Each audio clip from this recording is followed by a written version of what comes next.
Hi hello welcome to online technology tutorials in Telugu. ఈ వీడియోలో మనం HTML ట్యుటోరియల్ హెడ్డింగ్స్కి సంబంధించినటువంటి ఎగ్జాంపుల్ని చూడబోతున్నాం. ఇది కొంచెం లిటిల్ బిట్ లెంగ్తీ వీడియో, కానీ మనం హెడ్డింగ్స్తో పాటు దానికి రిలేటెడ్గా ఉండేటువంటి చాలా పాయింట్స్ని కవర్ చేయడం వల్ల కొంచెం లిటిల్ బిట్ లెంగ్తీ అనేటువంటిది అయింది. కాబట్టి కొంచెం పేషెన్సీతో ఓపిక్గా ఈ వీడియోని చూడండి. ఈ వీడియోని మీరు చూసిన తర్వాత మీరు మీ సజెషన్స్ని, అలాగే మీ డౌట్స్ని, అట్లాగే ఎనీ రిక్వైర్మెంట్ని కామెంట్స్ రూపంలో ప్రొవైడ్ చేయండి. సో దట్ వాటిని స్టడీ చేసి మీకు ఇమీడియట్గా రిప్లై ఇవ్వడం జరుగుతుంది. Please like this video and subscribe my channel OTTIT and visit my blog OTTIT.net. ఇప్పుడు ఈ హెడ్డింగ్ ట్యాగ్స్ని కొంచెం ఎఫెక్టివ్గా డిజైన్ చేయడానికి మనకి ఏ ప్రాపర్టీస్ ఉపయోగపడతాయి? సో ఫస్ట్ మనం మన రెగ్యులర్గా ఫాలో అవుతున్నటువంటి ఎగ్జాంపుల్ ఏదైతే ఉందో ఆ ఎగ్జాంపుల్లో ఒక వెబ్ పేజ్ని తీసుకుని, ప్లెయిన్ వెబ్ పేజ్ని తీసుకుని ఫస్ట్ మన 6 హెడ్డింగ్ ట్యాగ్స్ని అక్కడ డిస్ప్లే చేద్దాం.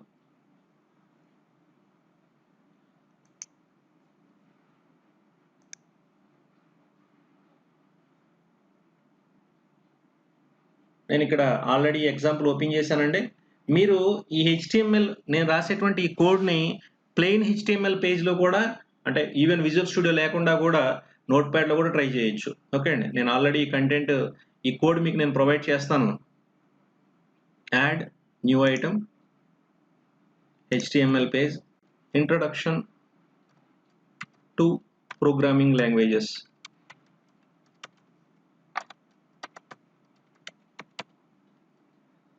.html మనం ఇవ్వక్కర్లేదండి, ఎందుకంటే మనం పైన ఆల్రెడీ HTML పేజ్ అని సెలెక్ట్ చేసుకున్నాం. So introduction to programming languages, ఇది నేను HTML పేజ్కి ఇచ్చినటువంటి పేరు. ఇది ప్లెయిన్ HTML. ఇక్కడ టైటిల్ ట్యాగ్లో ఇంట్రడక్షన్ టు ప్రోగ్రామింగ్ లాంగ్వేజెస్ అని ఇచ్చాను. బాడీ ట్యాగ్లోకి రండి. ఇక్కడ H1 నుంచి H6 వరకు తీసుకుందాం.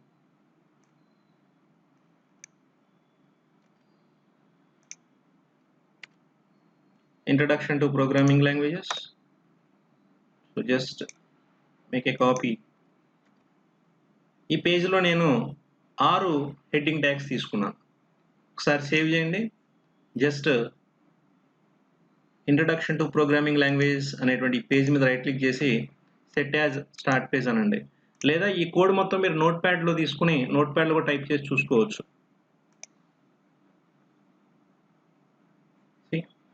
ఇక్కడ ఎక్కడా కూడా మనం ఈ 6 ట్యాగ్స్కి కూడా దేని గురించి చెప్పలేదండి. లుక్ అండ్ ఫీల్కి సంబంధించిన ఏ ప్రాపర్టీ గురించి కూడా మనం చెప్పాల. అంటే ఫాంట్ కానీ, అట్లాగే స్టైలింగ్ అంటే అపిరెన్స్కి సంబంధించినటువంటి ఏ ప్రాపర్టీ గురించి కూడా మనం చెప్పలేదు. సో సైజ్ చెప్పలేదు, మార్జిన్ చెప్పలేదు. ఓకే అండి. సో ఫాంట్ ఫ్యామిలీ గురించి చెప్పలేదు, కలర్ గురించి చెప్పలేదు, ఏమీ చెప్పలేదు. సో టోటల్గా ఇక్కడ చూడండి, గ్రాడ్యువల్గా అన్నీ తగ్గుతూ వచ్చినాయి. ఇంపార్టెంట్ ప్రాపర్టీస్ చూద్దాం. మనం హెడ్డింగ్ ట్యాగ్లో స్టైల్ ట్యాగ్ లోపల, స్టైల్ ట్యాగ్లో మనం ఇప్పుడు H1 ట్యాగ్కి బ్యాక్గ్రౌండ్ కలర్ మారుద్దాం. సో ఈ బ్యాక్గ్రౌండ్ కలర్ అనేటువంటిది నేను రెడ్ తీసుకున్నాను. సో ఇక్కడ H1 ట్యాగ్ యొక్క బ్యాక్గ్రౌండ్ కలర్ నేను మార్చినప్పుడు మీరు బాక్స్ మోడల్ ఎగ్జాంపుల్ కనుక చూసినట్టయితే అక్కడ నేను మీకు చెప్పాను, ఈ టోటల్గా చూడండి ఒక రెక్టాంగులర్ షేప్ ఇది. అలాగే హెడ్డింగ్ టెక్స్ట్ బ్రౌజర్లో 50% కూడా రాలా, కానీ H1 అనే ట్యాగ్ ఎక్స్ట్రీమ్ లెఫ్ట్ నుంచి రైట్ వరకు కంప్లీట్గా ఒక రెక్టాంగులర్ షేప్ తీసుకుంది. దీన్ని బేస్ చేసుకుని ఇంకొక ఇంపార్టెంట్ పాయింట్ చూద్దాం. ఇప్పుడు నేను H2 ట్యాగ్ కూడా బ్యాక్గ్రౌండ్ కలర్ మారుస్తాను. యాక్చువల్గా అయితే రెండింటికి సెపరేట్గా కోడ్ రాయాల్సిన అవసరం లేదు, కానీ నేను మీకు ఇంకా CSS గురించి చెప్పలేదు కాబట్టి H1 యొక్క బ్యాక్గ్రౌండ్ కలర్ రెడ్ ఇవ్వడం జరిగింది, H2 యొక్క బ్యాక్గ్రౌండ్ కలర్ గ్రీన్ ఇవ్వడం జరిగింది. సేవ్ చేసి ఒకసారి రన్ చేయండి. ఇప్పుడు ఒక్కసారి జాగ్రత్తగా చూడండి, H1 ట్యాగ్కి H2 ట్యాగ్కి మధ్యలో ఈ వైట్ బ్యాక్గ్రౌండ్ ఉంది. ఇది దేనికి సంబంధించిందండి? ఇది బాడీ ట్యాగ్కి సంబంధించింది. ఈ రెండు ట్యాగ్స్కి మధ్యలో మార్జిన్ అనేటువంటి చూసారా ఆటోమేటిక్గా వచ్చింది, కానీ ఎక్కడ మనం మార్జిన్ గురించి చెప్పలేదు. అంటే ఎక్కడ మనం ప్రాపర్టీస్ ఏవి కూడా మార్జిన్కి సంబంధించి కానీ ఫాంట్కి సంబంధించి కానీ మనం స్పెసిఫై చేయాలి. కానీ ఫాంట్ ఆటోమేటిక్గా తీసుకుంది, అట్లాగే ఇది బోల్డ్గా వచ్చింది, నెక్స్ట్ మార్జిన్ వచ్చింది. ఓకే, అంటే దీని అర్థం ఇక్కడ మార్జిన్ అనేటువంటిది బై డిఫాల్ట్ వచ్చినట్టే కదండి. ఇప్పుడు మీకు H1 ట్యాగ్‌కి సంబంధించినటువంటి డిఫాల్ట్ వాల్యూస్‌కి సంబంధించి ఒక ఎగ్జాంపుల్ చూద్దాం. ఇంకొక H1 ట్యాగ్ తీసుకోండి.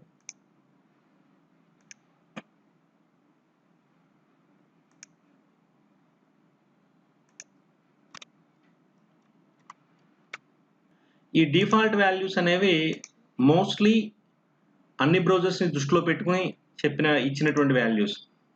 నౌ ఇక్కడ నేను చెప్పాను H1 అని ఇంకో ట్యాగ్ తీసుకున్నాను. I am H1 with default values అనే టెక్స్ట్ పెట్టాను. జస్ట్ దీన్ని రన్ చేయండి. సో బ్యాక్‌గ్రౌండ్ కలర్ రెడ్ వచ్చింది. అంటే ఆల్రెడీ నేను ఇచ్చాను కాబట్టి అది తీసేద్దాం. స్టైలింగ్ తీసేస్తున్నాను.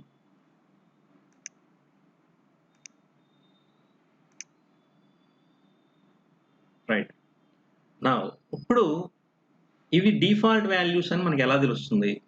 దీనికోసం ఒక చిన్న ఎక్స్పెరిమెంట్ చేద్దాం.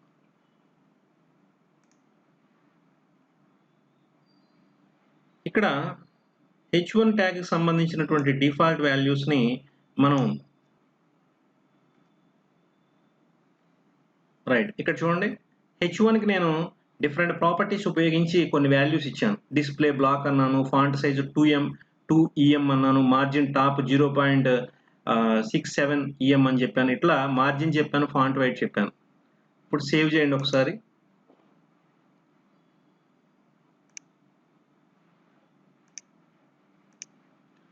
నౌ ఇప్పుడు మీకు ఇక్కడ ఒక ఇంపార్టెంట్ పాయింట్ ఏంటంటే H1కి సంబంధించినటువంటి ఈ ప్రాపర్టీస్ యొక్క వాల్యూస్ ప్రకారం H1 యొక్క అపియరెన్స్ మారాలి.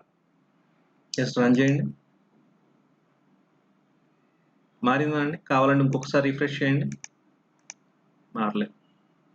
What does it mean? అదేంటంటే మన H1కి ప్రాపర్టీస్ చెప్పాంగా. ఈ వాల్యూస్ ఏవైతే ఉన్నాయో ఇవి most of the browsers follow అయ్యేటువంటి డిఫాల్ట్ వాల్యూస్ అన్నమాట. సో ఈ వాల్యూస్ మనకు ఎలా తెలుస్తాయండి? టెక్నాలజీస్‌ని W3C వాళ్ళు స్టాండర్డైజ్ చేస్తుంటారండి. సో కాబట్టి HTML అనేది ఇంటర్నెట్ టెక్నాలజీకి సంబంధించినటువంటి most important fundamental technology. So HTML ఎట్లా ఉండాలి? HTML ట్యాగ్స్ యొక్క బిహేవియర్ ఎట్లా ఉండాలి అనేది వాళ్ళు స్టాండర్డైజ్ చేయడం జరుగుతుంది. సో వాళ్ళు చెప్పిన దాని ప్రకారం H1 ట్యాగ్ యొక్క అపియరెన్స్ అంతా కూడా ఈ ప్రాపర్టీస్‌లో ఉన్న వాల్యూస్ ప్రకారమే ఉంది. మనకి ఇంకా కన్ఫర్మ్‌గా తెలియాలి. ఇప్పుడు నేను సపోజ్ ఇక్కడ ఫాంట్ సైజ్ 2em అని ఉంది. ఓకే. ఇప్పుడు నేనేం చేస్తానంటే ఈ పర్టిక్యులర్ అపియరెన్స్ అంటే దీని యొక్క సైజ్ ఏదైతే ఉందో ఆ సైజు అండ్ బోల్డ్ సైజు ఈ రెండు కూడా ఇక్కడ ఉన్నటువంటి ఏ ప్రాపర్టీ ద్వారా రావడానికి అవకాశం ఉంది? ఫాంట్ వెయిట్ బోల్డ్ అనే ప్రాపర్టీ ద్వారా, అట్లాగే ఫాంట్ సైజు ఈ ప్రాపర్టీ ద్వారా. ఈ రెండు రిమూవ్ చేసినా కూడా దాని యొక్క సైజ్ అలాగే ఉందనుకోండి, అంటే సైజు, బోల్డ్నెస్, అప్పుడు ఆటోమేటిక్గా ఈ రెండు ప్రాపర్టీస్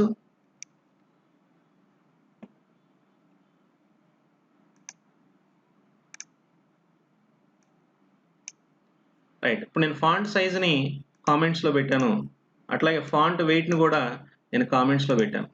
సో ఫాంట్ వెయిట్ని కామెంట్స్లో పెట్టడం వల్ల బోల్డ్ నేచర్ అనేటువంటిది రిమూవ్ అయిపోవాలి. అట్లాగే ఫాంట్ సైజు నేను 2em అనేటువంటి దాన్ని కూడా కామెంట్స్లో పెట్టాను. కాబట్టి ఆ పర్టికులర్ సైజుకు సంబంధించినటువంటి అపియరెన్స్ కూడా పోవాలి.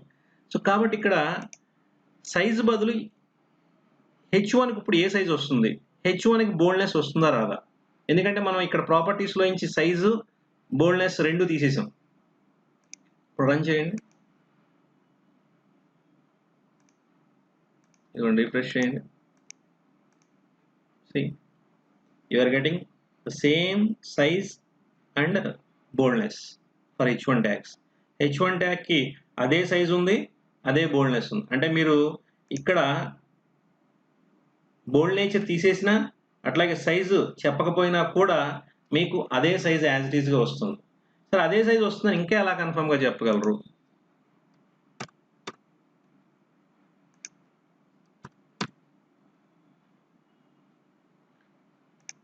ఇక్కడ ఫాంట్ సైజ్ ఇప్పుడు నేను 1em చేస్తాను.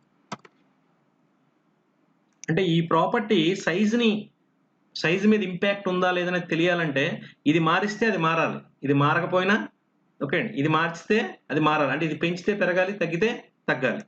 సో సేవ్ చేయండి, రన్ చేయండి. See,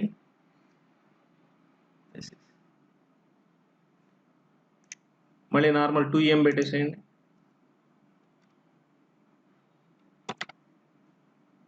save, just run it. So కాబట్టి ఇవి డిఫాల్ట్ వాల్యూస్కి సంబంధించింది. కాబట్టి మీరు ఈ డిఫాల్ట్ వాల్యూస్ మనం ఏం గుర్తుపెట్టుకోవాల్సిన అవసరం లేదండి. మనకి హెడ్డింగ్ ఎలా కావాలో అలా డిజైన్ చేసుకోవడం మీద మనం కాన్సన్ట్రేట్ చేస్తే చాలు. ఈ డిఫాల్ట్ వాల్యూస్ అనేటువంటి కాన్సెప్ట్ కేవలం మీకు ఒక ఐడియా కోసం మాత్రమే నేను చెప్పాను. ఈ డిఫాల్ట్ వాల్యూస్ ఎంత ఉంటాయి, ఏంటి, ఇవన్నీ కూడా ఎక్కడ కూడా మిమ్మల్ని ఇంటర్వ్యూలో ఎక్కడ అడగరు. ఈ ట్యాగ్కి సంబంధించినటువంటి కొన్ని ప్రాపర్టీస్ని మనం చూద్దాం. అంటే హెడ్డింగ్స్ కేవలం మనం అపిరెన్స్ పరంగా ఇలాగైనా డిజైన్ చేసేది, ఇంకేమైనా కొంచెం మార్చచ్చా అనేది కొన్ని ప్రాపర్టీస్ని అప్లై చేసి చూద్దాం. ఇక్కడ మీకు ఒక పాయింట్ చెప్పాలండి. ఇక్కడ చూడండి, ప్రాపర్టీ దగ్గర వాల్యూ స్పెసిఫై చేసినప్పుడు 2em అనేటువంటి, అంటే ఈ em అనేటువంటిది ఒకటి వచ్చింది.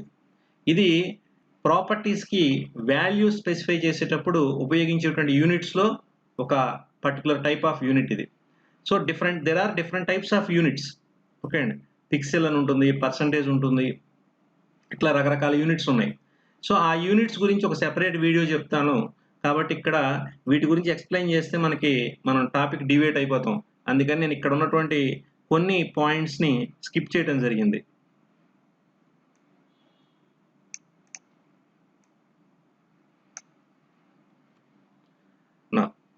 కొన్ని ఇంపార్టెంట్ ప్రాపర్టీస్ ద్వారా మనం, సో ఫస్ట్ బ్యాక్గ్రౌండ్ కలర్.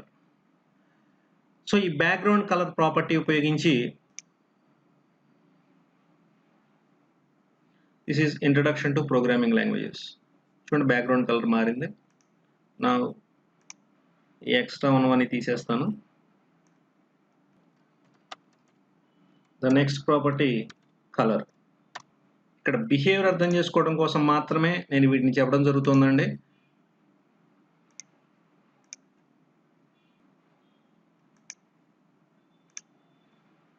ఇప్పుడు నా దగ్గర ఒక కంటెంట్ ఉంది.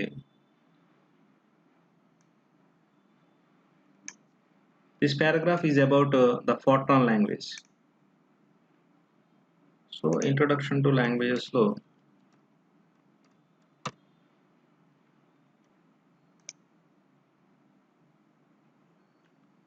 నా ఇక్కడ నేను పారాగ్రాఫ్ ట్యాగ్ గురించి చెప్పట్లేదండి, ఇది పారాగ్రాఫ్ సంబంధించింది. నా ఇప్పుడు ఇక్కడ ఈ పారాగ్రాఫ్ ట్యాగ్ అనేటువంటిది ఒక సర్టెన్ కంటెంట్ రిప్రజెంట్ చేస్తుంది. ఈ పారాగ్రాఫ్ ట్యాగ్లో దేని గురించి ఉందండి? ఫోర్ట్రాన్ గురించి ఉంది. ఇంట్రొడక్షన్ టు ప్రోగ్రామింగ్ లాంగ్వేజ్ అనేటువంటి ఈ హెడ్డింగ్ ఈ పారాగ్రాఫ్ యొక్క కంటెంట్ని ఎగ్జాక్ట్గా రిప్రజెంట్ చేయటల్లా. కాబట్టి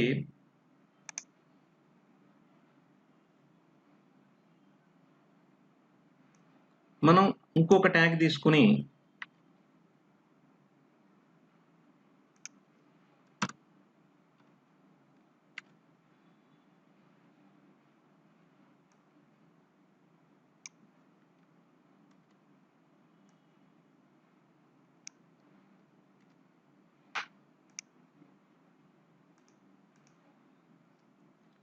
సో h2 తీసుకుని అక్కడ ఫోర్ట్రాన్ అని చెప్పి చెప్పడం జరిగింది.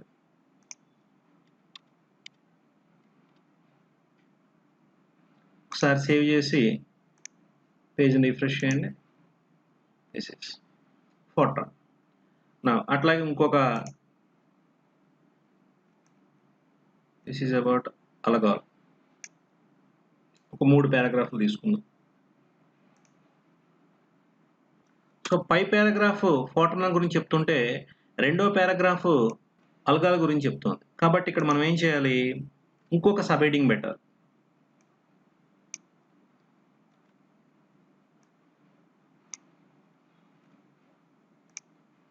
నా సో ఇక్కడ నేను 3 పారాగ్రాఫ్లు తీసుకున్నాను.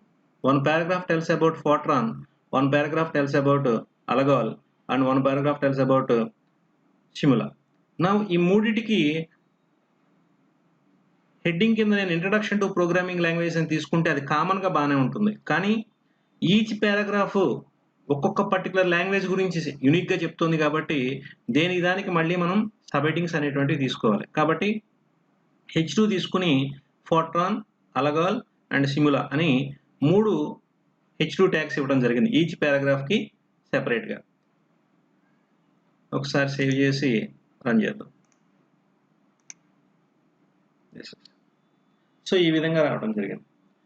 కానీ ఇది అపియరెన్స్ పాయింట్ ఆఫ్ వ్యూలో ఇంకా కొంచెం ఎఫెక్టివ్గా డిజైన్ చేయగలమా అంటే ఇక్కడ మనం హెడ్డింగ్స్ మీద మాత్రమే కాన్సన్ట్రేట్ చేస్తున్నాం, పారాగ్రాఫ్స్ కాదండి. ఎందుకంటే పారాగ్రాఫ్స్ గురించి మళ్ళీ అగైన్ నెక్స్ట్ వీడియోలో చెప్తాను. ఓకే, అప్పుడు ఏమవుతుంది, హెడ్డింగ్స్ పారాగ్రాఫ్స్ రెండు యొక్క లుక్ అండ్ ఫీల్ మారినప్పుడు ఇంకా ఎఫెక్టివ్గా పేజ్ అనేటువంటిది బాగుంటుంది. నా ఇక్కడ ఇప్పుడు ఈ హెడ్డింగ్స్ ఎట్లా డిజైన్ చేస్తే బాగుంటుంది, ఓకే, విత్ సింపుల్ ప్రాపర్టీస్తో. ఇప్పుడు ఫోర్ట్రాన్, అలగాల్, సిములా మూడింటికి కూడా బ్యాక్గ్రౌండ్ మారుద్దాం. 3 కూడా ఏ ట్యాగ్స్ అండి, H2 ట్యాగ్స్.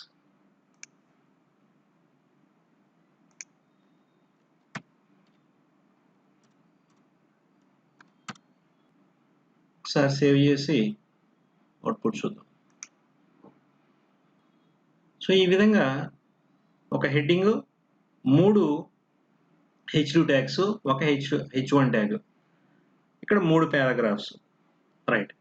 ఇంకా కొంచెం ఎఫెక్టివ్గా, ఓకే, ఇది చూడటానికి టెక్నికల్గా ఓకే కానీ బట్ అపియరెన్స్ పాయింట్ ఆఫ్ వ్యూలో అంత ఎఫెక్టివ్గా బాగాలేదు. సో కాబట్టి మనం దీన్ని ఇంకా ఏమైనా మార్చచ్చా చూద్దాం. ఇంకా ఏం ప్రాపర్టీస్ ఉన్నాయండి మనకి, text alignment.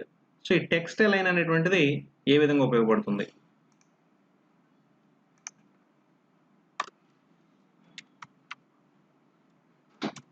Text align centre తీసుకున్నాను దేనికండి, H1కి.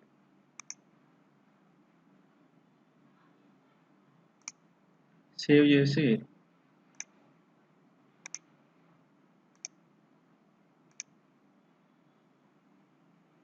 ఇంట్రడక్షన్ టు ప్రోగ్రామ్, ఇది సెంటర్లో వచ్చింది. నా ఇప్పుడు ఈ పర్టికులర్ ఫోర్ట్రాన్, అలగాల్ అండ్ సిములా అనేటువంటివి ఈ 3 ఏవైతే ఉన్నాయో ఇవి కంప్లీట్ లెఫ్ట్ సైడ్ ఉన్నాయి. కాబట్టి ఓకే, పారాగ్రాఫ్స్ యొక్క సబ్ హెడ్డింగ్స్ అనేటువంటివి లెఫ్ట్ సైడ్ ఉంటే బాగుంటుంది కాబట్టి ఇలా లెఫ్ట్ సైడ్. టోటల్ పేజ్ మొత్తానికి హెడ్డింగ్ అనేటువంటి సెంటర్లో ఉండాలి కాబట్టి సెంటర్లో ఉంటే బాగుంటుంది కాబట్టి దీన్ని సెంటర్లో తీసుకున్నాం. నెక్స్ట్ ఇంకా ఎఫెక్టివ్గా ఇంకేమైనా చేయొచ్చా, ఫాంట్ సైజ్. ఈ ఫాంట్ సైజ్ అనేది మీరు కావాలంటే మార్చుకోవచ్చు, లేదు ఈ పర్టికులర్ సైజ్ బాగుంది అనుకుంటే ఓకే, బట్ మార్చి చూపిస్తాను మీకు ఒకసారి.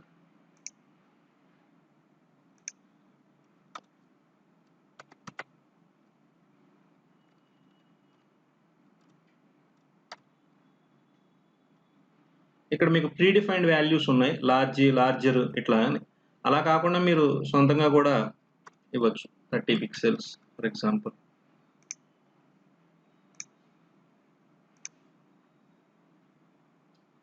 యాక్చువల్గా తగ్గింది ఎందుకంటే మనకి డిఫాల్ట్ 32 ఉంటుంది పిక్సెల్స్లో చూసుకుంటే. అది ఇంకొక వీడియోలో చెప్తాను యాక్చువల్లీ 32 ఎట్లా వచ్చింది అనేది. So suppose 40.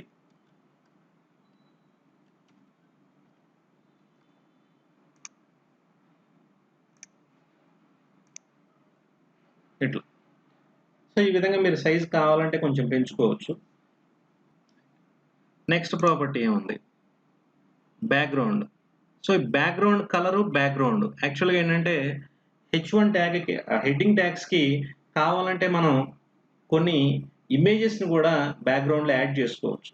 So very small size images తీసుకుని వాటిని బ్యాక్గ్రౌండ్లో యాడ్ చేసుకోవచ్చు. కాకపోతే అది ఇప్పుడు మనం డీల్ చేయట్లేదు, ఎందుకంటే మీకు మళ్ళీ ఆ ఇమేజ్ని పేజ్లోకి తీసుకుని ప్రాజెక్ట్లోకి తీసుకుని చేయాలి. అలా కాకుండా సింగిల్ ఫైల్గా ఎగ్జిక్యూట్ అయ్యేటట్టుగా మాత్రమే నేను దీన్ని చెప్తున్నాను. కాబట్టి ఈ బ్యాక్గ్రౌండ్ అనే ప్రాపర్టీ గురించి మనం ఇంకొకసారి చూద్దాం. Now margin. సో మార్జిన్స్ కావాలంటే మీరు సెట్ చేసుకోవచ్చు, లేదంటే మనకు అవసరం, ఎందుకంటే బాక్స్ మోడల్ ఆల్రెడీ చెప్పాం. బట్ ఆల్రెడీ డిఫాల్ట్గా ఇది మార్జిన్స్తో వస్తుంది కాబట్టి ఈ మార్జిన్స్ నేను టచ్ చేయటం లేదు. Now border. ఎందుకని మార్జిన్ ఎందుకు టచ్ చేయట్లేదండి, ఒకసారి మీరు కనుక అవుట్పుట్ చూస్తే ఆల్రెడీ మార్జిన్స్ అనేటువంటివి డిఫాల్ట్గా వచ్చినాయి. కాబట్టి పారాగ్రాఫ్కి హెడ్డింగ్కి మధ్య గ్యాప్ అనేది ఉంది కాబట్టి మనం దాన్ని కావాలంటే తగ్గించుకోవచ్చు కానీ ఇంకా పెంచాల్సినటువంటి అవసరం లేదు. బార్డర్. ఈ బార్డర్కి మనం 3 వాల్యూస్ ఇస్తాం జనరల్గా, మనం ప్రీవియస్ వీడియోలో చూసాం. 1 సైజు, 2 టైపు, 3 కలర్ అనేది చెప్పడం జరుగుతుంది.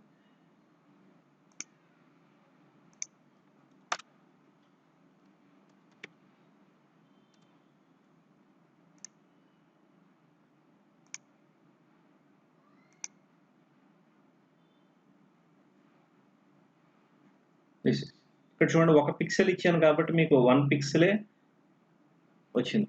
కానీ ఇక్కడ చూడండి, ఇన్సైడ్ ప్రోగ్రామింగ్ అనేటువంటి వర్డ్ చూసినప్పుడు, ఈ ప్రోగ్రామింగ్లో జీ అనేటువంటి దాని కింద, అట్లా ఈ పి ఇట్లా దీని కింద చూసినప్పుడు ఇక్కడ మీకు బార్డర్ అనేటువంటిది ఈ టెక్స్ట్కి కంప్లీట్గా ఎడ్జ్లో ఉంది.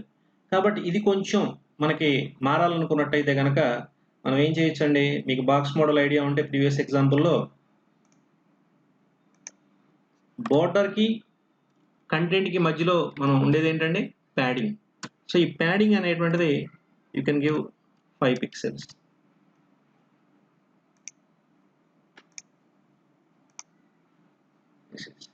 In this way. నా ఇప్పుడు ఇంకా కొంచెం ఎఫెక్టివ్గా ఏమైనా చేయొచ్చా, సే లైక్ ఇప్పుడు ఇక్కడ కూడా మనం లిటిల్ బిట్ అడ్జస్ట్మెంట్ చేద్దాం. H2 కూడా మనం లిటిల్ బిట్ అడ్జస్ట్మెంట్స్ చేద్దాం.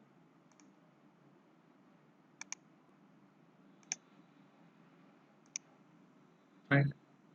సో వీటికి కూడా ఇక్కడ చూడండి, బార్డర్ అనేది గ్రీన్ కలర్ వచ్చింది. సో నేను 1 పిక్సెల్ మాత్రమే ఇచ్చాను. సో ఇక్కడ పారాగ్రాఫ్కి ఈ హెడ్డింగ్స్కి మధ్య గ్యాప్ అనేది ఉంది, మీరు అబ్జర్వ్ చేసినట్టయితే. అట్లాగే హెడ్డింగ్కి మధ్య కూడా గ్యాప్ అనేది ఉంది, మార్జిన్ అనేది ఉంది ఆల్రెడీ. సో ఇది టాప్ బాటమ్ మార్జిన్స్ ఇవి. కానీ ఇక్కడ లెఫ్ట్, ఇక్కడ చూడండి, ఫోర్ట్రాన్ దగ్గర ఎఫ్కి ముందు ఇది ఎడ్జ్లో ఉంది కరెక్ట్గా బార్డర్. కాబట్టి మీరు ఏం చేయొచ్చు, ప్యాడింగ్ అనేటువంటిది అగైన్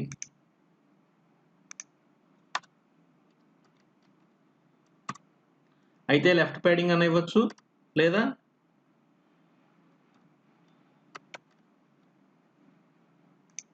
సేవ్ చేసి just this. So in this way ఇక్కడ చూడండి, కొంచెం లుక్ అండ్ ఫీల్ అనేది కొంచెం నీట్గా వచ్చింది. మీరు బార్డర్ సైజ్ కూడా కావాలంటే పెంచుకోవచ్చు, థిక్నెస్ని. ఓకే, నేను 1 పిక్సెల్ ఇచ్చాను, మీరు కావాలంటే డిపెండింగ్ అపాన్ ద రిక్వైర్మెంట్ని బట్టి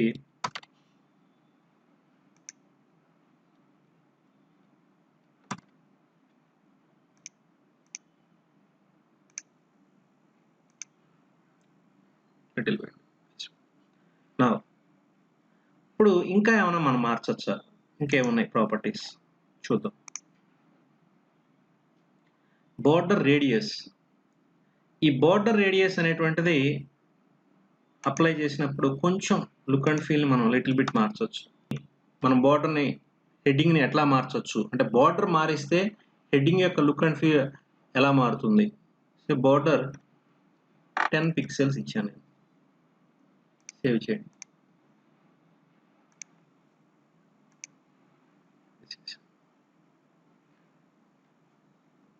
సో అపియరెన్స్ అనేటువంటి చూడండి ఎలా మారిందో. సో కొంచెం స్టెప్ బై స్టెప్ మనం మార్పులు చేసుకుంటూ వస్తున్నాం.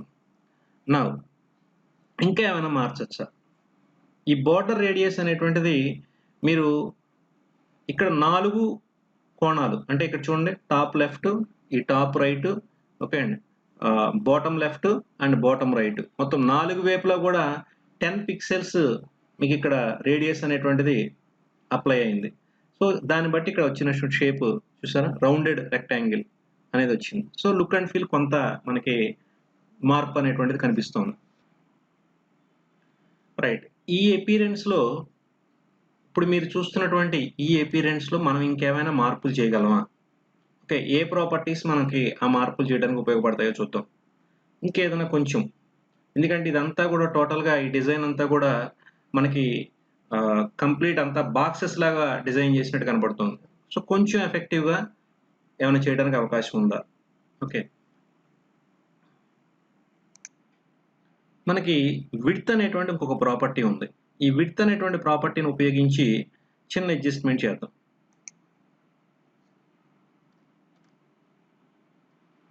H1 యొక్క విడ్త్ని నేను వెబ్ పేజ్ యొక్క అపియరెన్స్ సైజులో 50% ఉండేట్టుగా సెట్ చేస్తాను. అది ఎంత ఉంటే అంటే అపియరెన్స్ ఎంత ఉంటే అందులో 50%.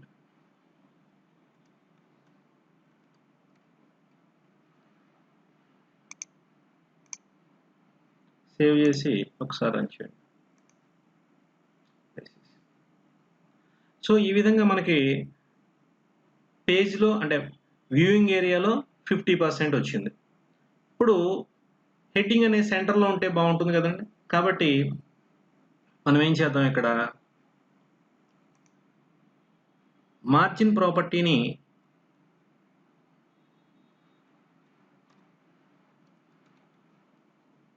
ఉపయోగించుకుని మార్జిన్ లెఫ్ట్ 25%. వ్యూయింగ్ ఏరియాలో మార్జిన్ అనేటువంటిది ఆ హెడ్డింగ్ H1 హెడ్డింగ్ యొక్క మార్జిన్ లెఫ్ట్ 25% ఉండేట్టుగా తీసుకోమన్నాను. అంటే H1కి లెఫ్ట్ సైడ్ 25% మార్జిన్ వచ్చిన తర్వాత హెడ్డింగ్ వస్తుంది. ఒకసారి సేవ్ చేసి రన్ చేయండి.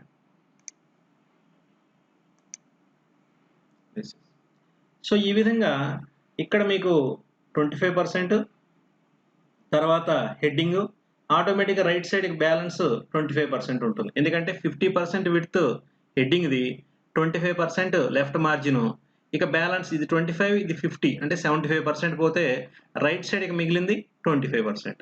సో కాబట్టి రైట్ సైడ్ మీరు చెప్పకపోయినా ప్రాబ్లం లేదు. Now coming to these three ఈ H2లు ఏవైతే ఉన్నాయో వీటిని కూడా ఏమైనా అడ్జస్ట్ చేయడానికి అవకాశం ఉంటుందేమో చూద్దాం.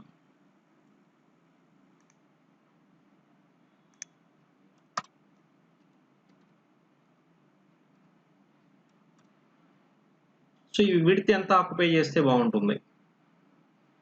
సే ఫర్ ఎగ్జాంపుల్ 25% ఇచ్చి చూద్దాం అపియరెన్స్ ఎట్లా ఉంటుందో.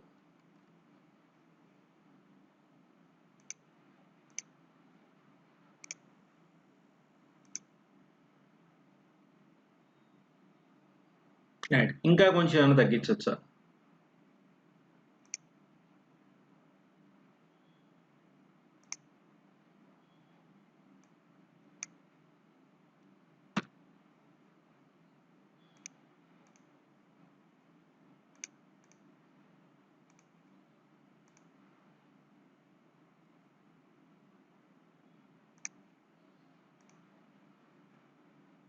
రైట్, 10% తీసుకుందాం.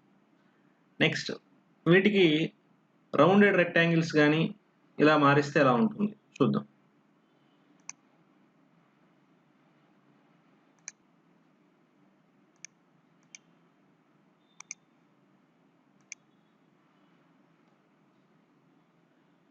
సో ఈ విధంగా మనం H2 ట్యాగ్స్ని పారాగ్రాఫ్స్కి సబ్ హెడ్డింగ్ ట్యాగ్స్ కింద యూజ్ చేయడం జరిగింది. H1 ట్యాగ్ మొత్తాన్ని పేజ్ మొత్తానికి హెడ్డింగ్ ట్యాగ్ కింద యూజ్ చేయడం జరిగింది. సో ఇక్కడ these 3 paragraphs tells about 3 different languages. కాబట్టి ఒక్కొక్క సబ్ హెడ్డింగ్లో ఆయా పర్టికులర్ నేమ్స్ని యూజ్ చేయడం జరిగింది. సో ఇక్కడ కావాలంటే మీరు about Fortran, about Algol, about Simula అని కూడా పెట్టుకోవచ్చు. ఓకే అండి, ఇక్కడ ఇంట్రడక్షన్ టు ప్రోగ్రామింగ్ లాంగ్వేజెస్ అనేటువంటిది మెయిన్ హెడ్డింగ్గా ఉంది. ఇట్లా మనం డిఫరెంట్ టైప్స్ ఆఫ్ హెడ్డింగ్స్ని డిఫరెంట్ పర్పసెస్ కోసం యూజ్ చేయొచ్చు. ఇక్కడ మనం ప్లెయిన్ టెక్స్ట్ని తీసుకుని దాని యొక్క బ్యాక్గ్రౌండ్, బోర్డరు, మార్జిన్స్ మారుస్తూ డిజైన్ చేయడం జరిగింది. ఇక్కడ ఎక్కడా కూడా మనం రిచ్ లుక్ ప్రాపర్టీస్ కానీ లేదా రిచ్ లుక్ కోసం మనం ట్రై చేయలేదండి. నెక్స్ట్ అంటే వీటికి ఇంకా మనం పారాగ్రాఫ్ ట్యాగ్స్ ప్రాపర్టీస్ కూడా మనం సెట్ చేసినట్టయితే దీని యొక్క లుక్ అనేటువంటిది ఇంకా ఎఫెక్టివ్గా రావడానికి అవకాశం ఉంది. సో ఈ విధంగా మనం బేసిక్ ప్రాపర్టీస్ హెడ్డింగ్వి యూజ్ చేసి మనం రకరకాలైనటువంటి మార్పులు హెడ్డింగ్స్లో తీసుకురావచ్చు. నెక్స్ట్ ఇక్కడ కొంచెం కొన్ని ఇంపార్టెంట్ పాయింట్స్ తెలుసుకోవాలి. అవి ఏంటంటే ఈ H1 నుంచి H6 వరకు ఉన్నవన్నీ కూడా అన్ని ట్యాగ్స్ కూడా డిఫాల్ట్ వాల్యూస్తో వస్తాయని చెప్పాను. అంటే H1 అంటే ఒక సైజు, H2 అంటే ఒక సైజు, H3 అంటే ఒక సైజు. దానికి ఎగ్జాంపుల్గా నేను మీకు చూపించిందే ఇది. H1 అంటే ఈ పర్టికులర్ ప్రాపర్టీసే వాల్యూస్తో ఫిక్స్ అయ్యి రావడం జరుగుతుంది. అదే మనం మన ఎగ్జాంపుల్లో కూడా చూసాం. అట్లాగే H2కి ఉంటుంది, H3కి, H4కి, H5కి, H6కి కూడా ఉంటుంది. నెక్స్ట్ అట్లాగే ఇక్కడ మనం ఈఎం అనేటువంటి ఒక యూనిట్ యూజ్ చేయడం జరిగింది. What is EM? జనరల్గా మనం చూడండి ఇంచెస్, సెంటీమీటర్స్, మిల్లీమీటర్స్ అంటారు. ఇది కూడా ఒక యూనిట్ అనమాట. ఓకే, సో అంటే కొలవడానికి ఉపయోగించేటువంటి, అంటే సైజు చెప్పడానికి ఉపయోగించేటువంటి ఒక యూనిట్. సో ఈఎం అంటే ఏంటి అనేటువంటిది మనం HTML యొక్క CSSలో యూనిట్స్ని ఎట్లా స్పెసిఫై చేస్తారు, ఎన్ని రకాలుగా స్పెసిఫై చేయొచ్చు, ఓకే అండి. అలాగే వాటి మధ్య ఉండే రిలేషన్ ఏంటి, వాటి కన్వర్షన్ ఎట్లా చేయొచ్చు. సో అంటే ఒక యూనిట్లో చెప్పినటువంటి దాన్ని ఇంకో యూనిట్లోకి మార్చాలంటే, అంటే పిక్సెల్స్లో ఉన్నదాన్ని ఈఎంలోకి మార్చాలన్నా, ఈఎంలో ఉన్నదాన్ని పిక్సెల్స్లోకి మార్చాలన్నా కూడా ఎలా మార్చచ్చు అనేటువంటిది కూడా మనం ఒక సెపరేట్ వీడియోలో చూద్దాం. నెక్స్ట్ అట్లాగే డిఫాల్ట్ ఫాంట్ సైజ్ ఎంత ఉంటుంది అంటే టెక్స్ట్కి జనరల్లీ 16 పిక్సెల్స్ అనేటువంటిది ఉంటుంది. డిఫాల్ట్ వాల్యూస్ని ప్రూవ్ చేయడం ఎట్లా, ఇవి డిఫాల్ట్ వాల్యూస్ని ప్రూవ్ చేయడం ఎట్లా, మనం వీడియోలో ఆల్రెడీ చూసాం. అది ఎట్లా అండి, ఫస్ట్ ఈ డిఫాల్ట్ వాల్యూస్ ఏం లేకుండా జస్ట్ H1ని చూసాం. తర్వాత ఈ పర్టికులర్ వాల్యూస్ని యాడ్ చేసాం. యాడ్ చేసినప్పుడు H1 యొక్క అపియరెన్స్ ఏమైనా మారిందా అండి? లేదు. ఇవి మొత్తం రిమూవ్ చేసాం, ఏమైనా మారిందా అండి? మారలేదు. అంటే ఈ వాల్యూస్ ఇచ్చినప్పుడు మారలేదు, ఈ వాల్యూస్ లేనప్పుడు మారలేదు. అంటే ఈ వాల్యూస్ యొక్క ఇంపాక్ట్ వాటి మీద ఏమైనా ఉందా? లేదు. కానీ ఈ వాల్యూస్లో మార్పు వచ్చింది అనుకోండి, అంటే నేను 2EM కాస్త 2 కాకుండా ఇంకేదైనా చేశాను, అంటే తగ్గించడం కానీ పెంచడం కానీ, అప్పుడు ఆటోమేటిక్గా సైజు మారుతుంది. అంటే 2 ఉన్నప్పుడు మార్పు లేదు, కానీ 2ని పెంచినా లేక 2ని తగ్గించినా కానీ మార్పు వస్తుంది. అట్లాగే ఇక్కడ నేను ఫాంట్ వెయిట్ బోల్డ్ తీసుకున్నాను, అంటే ఈ రెండు అపియరెన్స్ పరంగా బాగా కనపడతాయి కాబట్టి నేను తీసుకున్నాను. మిగతావి కూడా మీరు మార్చి చూసుకోవచ్చు. ఓకే, సో కాబట్టి ఇక్కడ ఈ వాల్యూస్ ఎగ్జాక్ట్గా ఉన్నప్పుడు అపియరెన్స్లో మార్పు లేదు, కానీ ఈ వాల్యూస్ పెంచినా లేక తగ్గించినా కూడా, అంటే ఈ వాల్యూస్లో మార్పు వచ్చినప్పుడు ఆటోమేటిక్గా అపియరెన్స్లో మార్పు వస్తుంది. అది so in that way okay we proved that these are default values. So maximum అన్ని బ్రౌజర్స్ కూడా H1 నుంచి H6 వరకు కూడా డిఫాల్ట్ వాల్యూస్ని ఫిక్స్ చేశారండి. అవి మనకి W3C సైట్లో అవైలబుల్గా ఉంటాయి. వీటిని మనం గుర్తుపెట్టుకోవాల్సిన అవసరం లేదు. వీటిని ఎక్కడ మనల్ని ఇంటర్వ్యూలో అడగటం అనేటువంటిది కూడా జరగదు. జస్ట్ మీకు ఇన్ఫర్మేషన్ కోసం నేను చెప్పడం జరిగింది. ఈ వీడియోని ఇంతటితో కంప్లీట్ చేయడం జరిగింది. Please support us, like and subscribe us. Thank you.